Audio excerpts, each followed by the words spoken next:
Kimin? Ya nerede onu mu? Bayan mesul. Oo. Sen onun ne yemeyeceksin onun anırda? Men tıraşı diyeceğine. Ne yapsın? O ne yapsın? Kalkın ne yapsın? Yarın çıma bekliyor bunu. Erkek adamlar edene oynuyorlar da. Koysana bir lira kurum etmesen ne? Erkekler edemiyor. Seçiyor bile ya da. Şu, ulakını size mi koyar? Ne türmede yapın? Bırakacağız yani. Anne mi? Ne mi diyorlar? Gördün mü gelmedi? Ha? Gördün mü? Kanıyorsun sen gördün mü? Niye gördün mü? Ha? Даже у туалете сидят, нахуй, драсили лотилер, нахуй. Sütler öyle kalmıyor. Ha? Öyle kalmıyor. Men kızım lokanlarla da olmuş. Sen açan son kuvvete bırak şey ettin. Ha, два года прошло. 2 yıl oldu mu? Ha?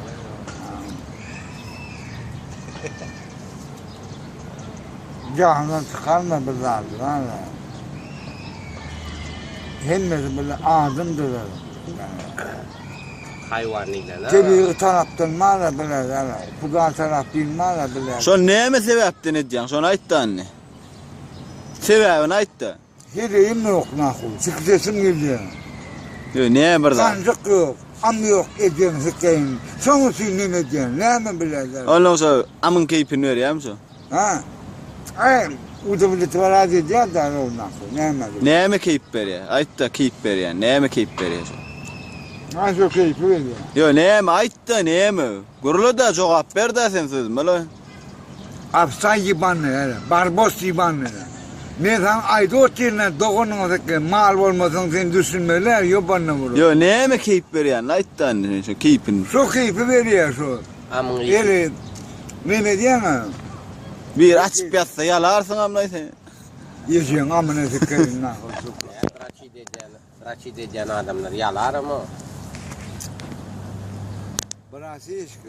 Nikada brziziner nahu.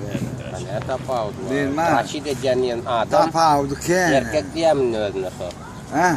Erkekler tıraş edeceğin. O erkekler amsız geldiniz. Çık gel. Erkekler amcık yani.